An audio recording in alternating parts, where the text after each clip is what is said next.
Hello and welcome back to It's a Funny All Life podcast. Today I'm going to be joined by local Liverpool podcast and very famous also around the world, the Anfield Wrap. Hello. So welcome back to It's a Funny All Life podcast and I'm joined by the Anfield Wrap. Hello. How's it going, Joseph? You okay? I'm good, how are you? Yeah, I'm not too bad, thank you. Not too bad at all. Thank you for coming on. No worries. Pleasure to be here. Pleasure to have you on. So your podcast, you started in August 2011 and you have grew as a podcast and you have won quite a lot of awards over the years.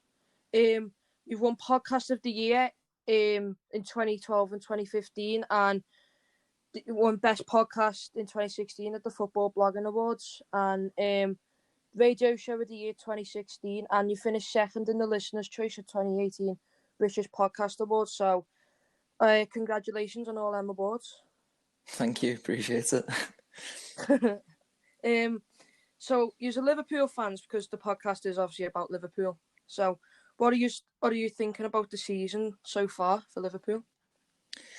I think it's been a bit of a mixed bag, really, hasn't it? I think most people going into the season would probably have expected Liverpool to be up there challenging for the league title again. The injuries have obviously had a big impact on that, as much as, you know, there's other reasons for why Liverpool have maybe not won as many games as last season or have dropped a lot more points. So it means that Liverpool don't look too much like they're going to be in a title challenge this season. Doesn't like it's going to be much of a challenge for Manchester City at all at this stage, really. But I think there's still positives that can hopefully be taken away from the season. Obviously, it's still a little bit too early to say whether come the end of the season Liverpool will be in a position where we as fans can look at those positives and truly mean them as positives. But I think if we can get that second place nailed and you know have a run in the Champions League, then I think we can look back on this season and take away some positives and look to next season when we get a few of those injured players back and hopefully have a bit of a better account of ourselves then. Yeah, so I think maybe at the moment a top four is like an aim for us, and obviously all the injuries has probably took us out the title race. So, as you said, where do you think Liverpool will finish this season? You're still hoping for like a second place, maybe?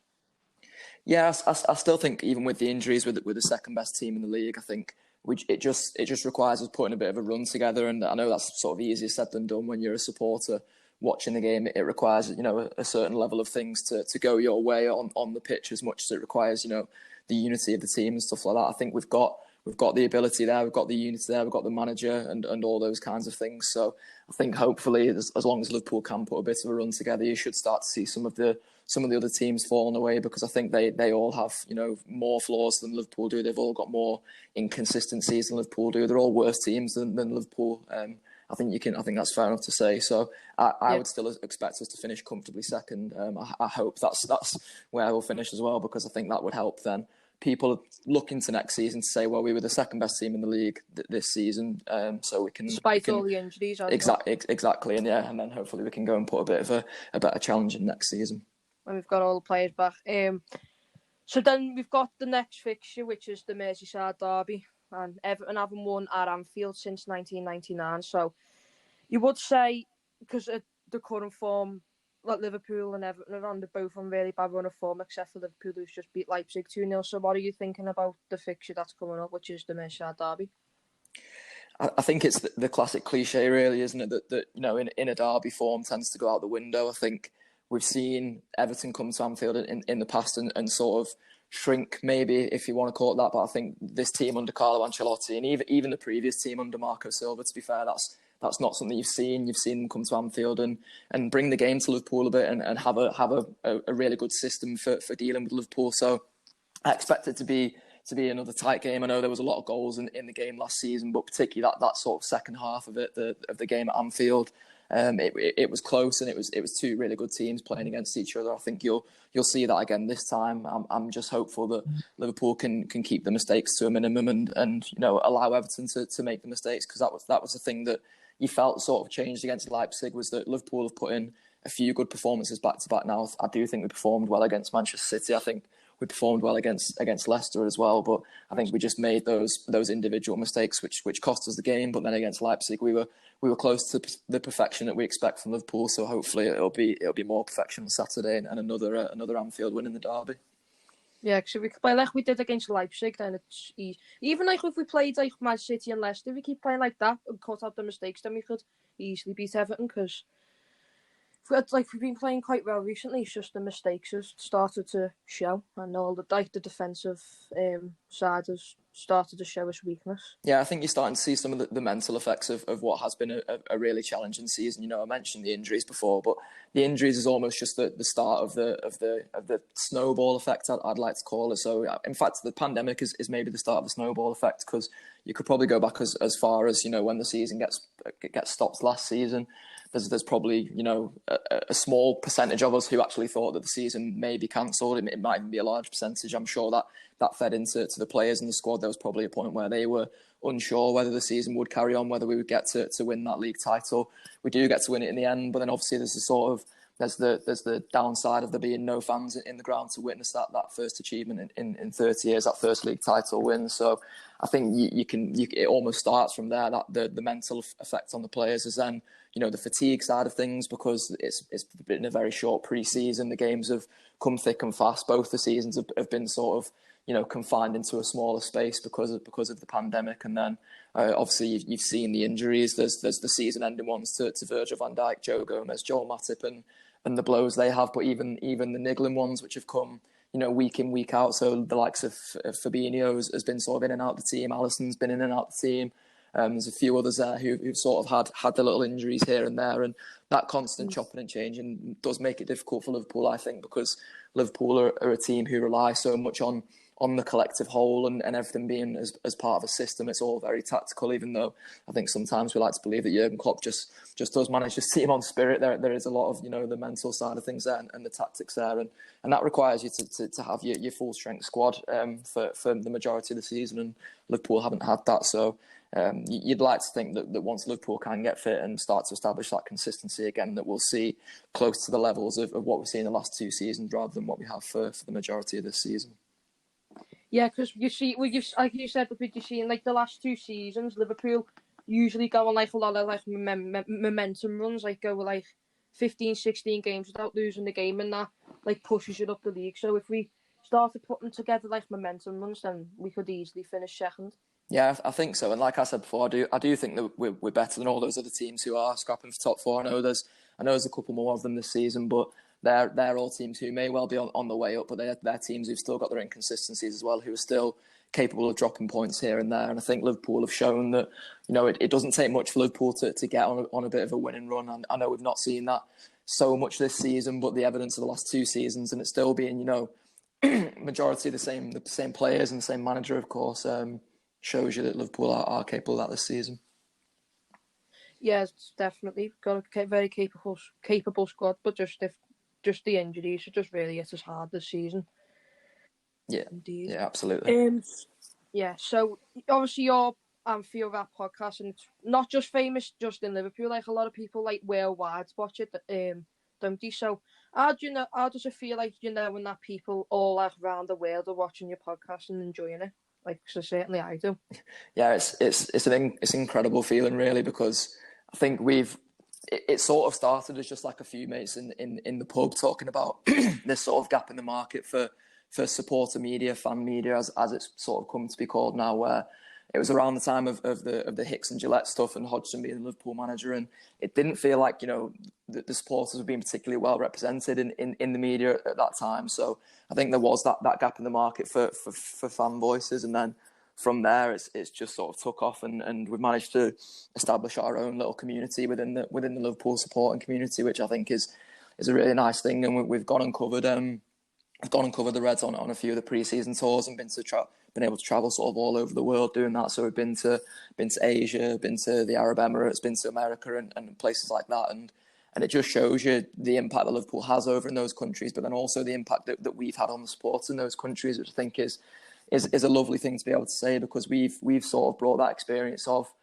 going to the game to people who don't always get the chance to go to the game. I think we sort of help bridge that gap between the Reds from abroad and Liverpool within the city and Liverpool within the community. And I think the club have started to do a really good job of that as well, to be fair, through the work of all the supporters clubs and things like that. But it's just something a bit of like an authentic voice, I think, of the Anfield Wrap, of, you know, us all being match-going fans, majority being Scousers as well. I think that sort of helps, and it makes people who even the people who've moved abroad, we have quite a few people who are sort of expats, as they call them, who are people who previously would have lived in Liverpool or lived in England and supported Liverpool, who've moved away. And I think we give them a bit of a taste of home as well, which I think is always a massively positive thing. So yeah, we love all our subscribers all around the world, and really appreciative of all the support we get. Mad. So when you were like, before you've done the podcast, when you were like young, were you always like a football fan, like always interested in Liverpool and football? Yeah, so I'm not originally from Liverpool, but my dad was born. My dad was born in Anfield, so he was like my football and education, if you will. He was the one who brought me up, and there was no choice really for me but to be a Liverpool fan because of him. So yeah, I've supported Liverpool all my life. Been going to games since about 2007. And yeah, never looked back really. I think I sort of always, from probably high school times, secondary school times, always wanted to do something involved with Liverpool Football Club. I just wasn't sure what it was. I think, you know, you get to a certain age where you realise you're maybe not going to make it as a player. Your talent's on the football pitch and your fitness starts to catch up with you. And then I think it was probably towards the back end of secondary school where I saw myself being able to you know, go into the media. I don't think I ever thought I'd be doing this job, but I'm very grateful for it, because it's given me personally, you know, amazing opportunities, like I said before, to be able to travel to places I wouldn't be able to usually travel to go and meet people in places I wouldn't expect to be going and meet people, and to be following the Reds sort of all over the globe has been a massive pleasure for me.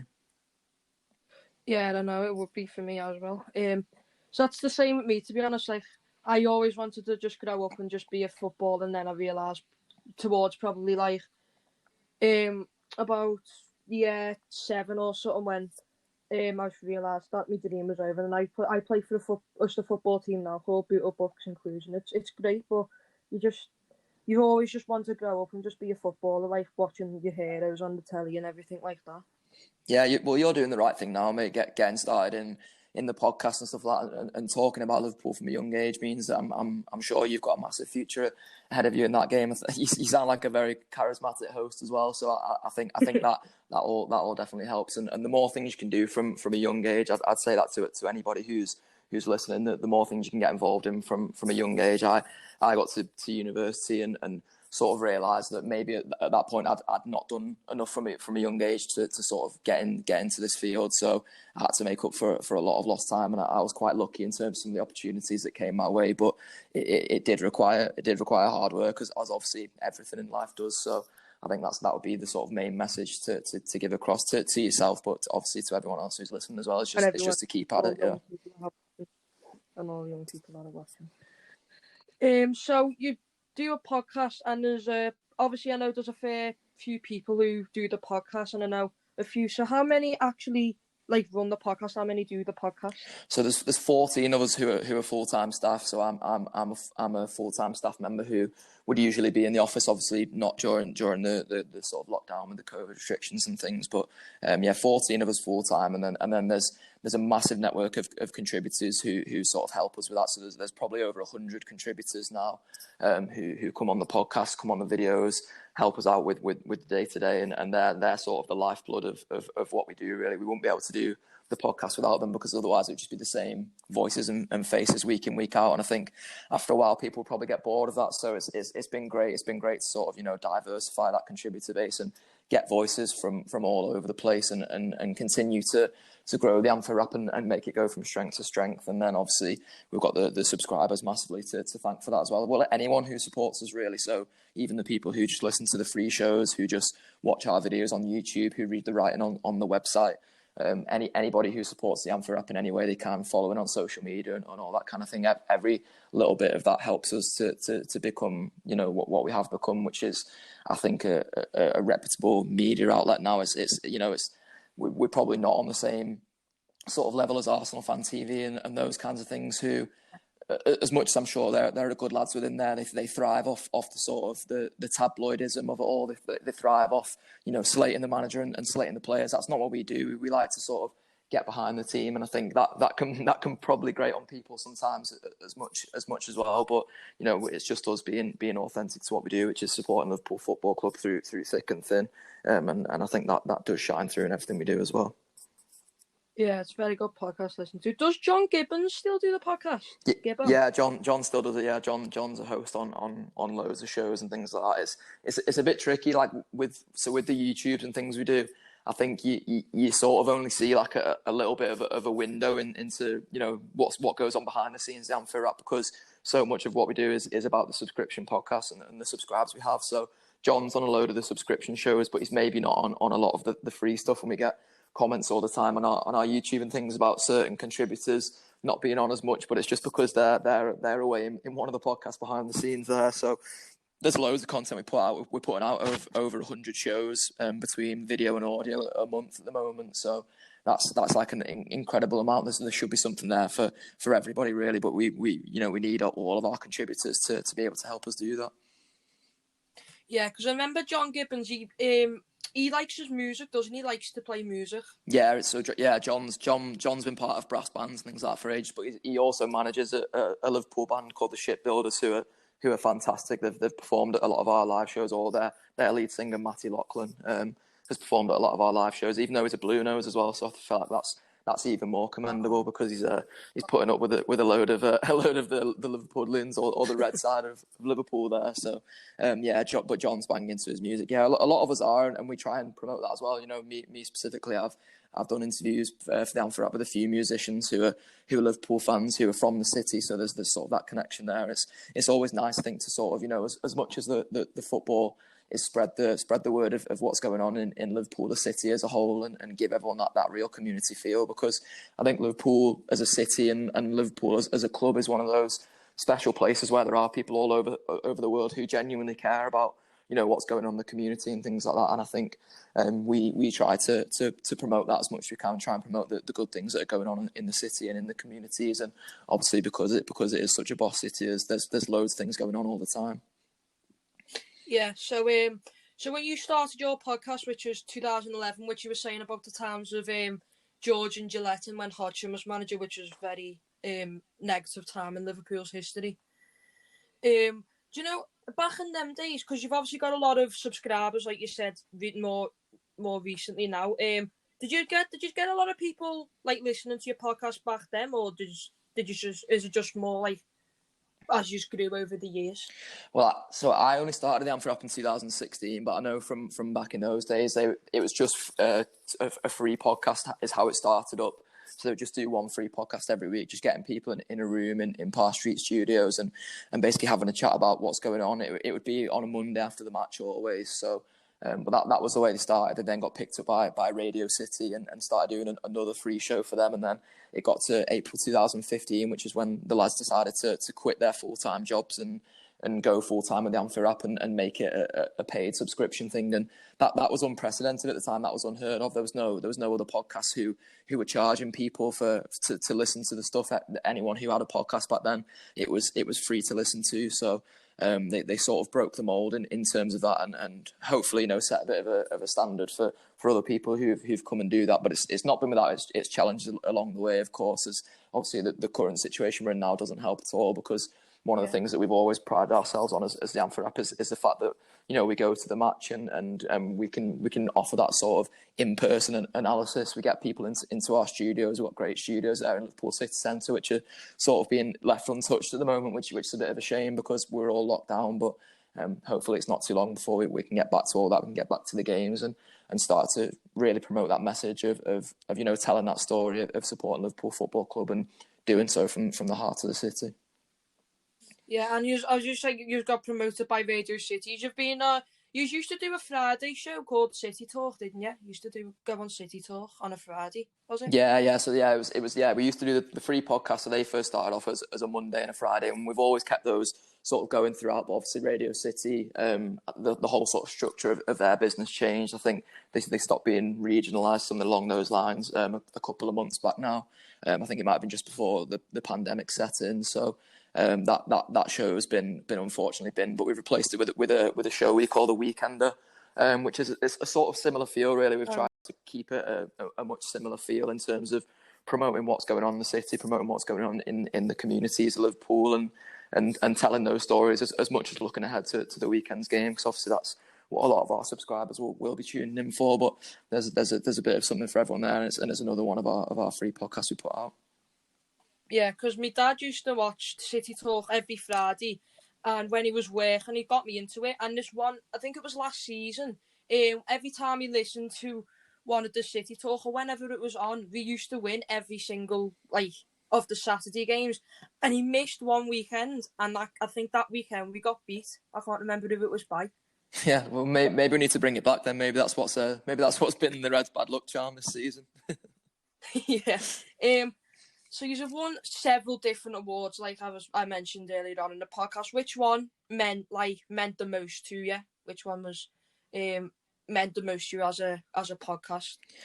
They all mean just as much to us, to be honest, because the majority of them are voted for by our sort of listeners and subscribers. So it means a lot to us that people sort of hold us in that high regard, that enough to go onto a website and vote. Because it's quite easy whenever you sort of see those links and things on social media to just completely ignore them. But people are taking some time out of the day and spending time to recognise the Anfield Wrap for hopefully what it's brought to other people's lives, and bringing value in terms of being authentic Liverpool supporters to people's lives. So it's nice to be recognised in that way by our listeners, and it's just as nice to be recognised by our peers as well, by other people in the field, because there's loads of podcasts out there these days, and to sort of varying degrees of backing and quality. The BBC have got loads of podcasts and things now, and we've managed to beat some of them to awards, being voted for by other podcasters and by judges who are sort of paid to give a qualified voice in this field. So yeah, they all mean just as much to us, to be honest, from the very start in 2012 or 2011 when we won our first awards to last year when we were at the FSAs and taking home the Fan Media of the Year award there. Yeah, that's amazing, to be honest. So you've been to a fair few countries, like you said. You went to, was it Asia, did you say? Yeah, we went to the Premier League trophy over there. So we went to Hong Kong and a few other places around there where Liverpool played. Been to America as well. Been to Dubai, Qatar. We do loads of tours in Ireland, things like that. We've been to Scandinavia. So yeah, we've been all over the place. Been over to Australia and New Zealand and places like that as well. So hoping to do a bit more of that when the pandemic's over. Yeah, which was the best country that you have ever been to with the podcast? Did you ever record in any other countries with any people over in the other countries? Yeah, so we tend to do live shows when we go over there. So most of them are, as I've said, for the pre-season tour. So we'll go over there and cover those and do our usual podcasts around the games that happen there. We usually get lucky enough to get a few interviews with players or the manager at those times as well, which is always a massive plus. But we do live shows for the people over there. So for me, the best one I've been on is the American tour. That was not the summer just gone, obviously the summer before that, where the Reds played in South Bend, in Boston, and in New York, and that was amazing. We did a live show in Chicago.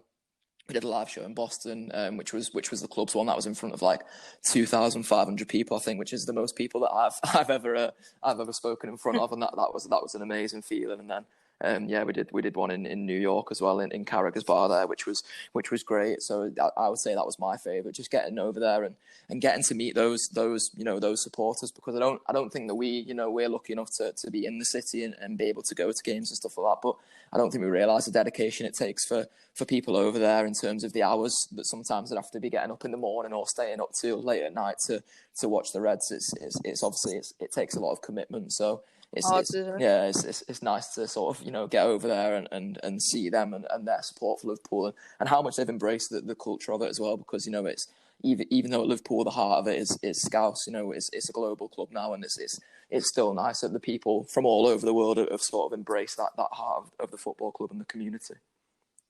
Yeah, so have you got any tours planned, going to any other countries, any new ones, when this coronavirus pandemic's over? Have you got any countries that you want to go to as a podcast and interview people over there?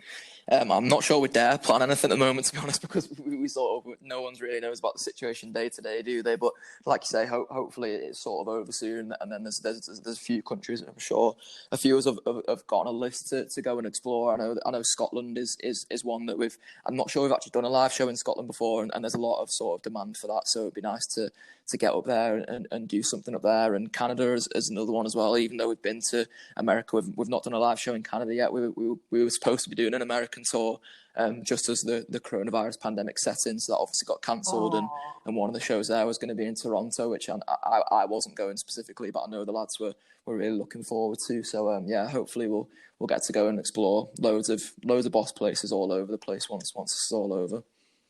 Yeah, definitely. So I don't have any more questions. So make sure everyone who's watching this go and listen to the Anfield Wrap, because it's a really good podcast. And thank you for taking your time to come on and speak to me today. No worries at all, Joseph. Thanks very much for having me on, mate. This is a fantastic podcast and great what you're doing as well, mate. Keep it up. Thank you very much. Thank you.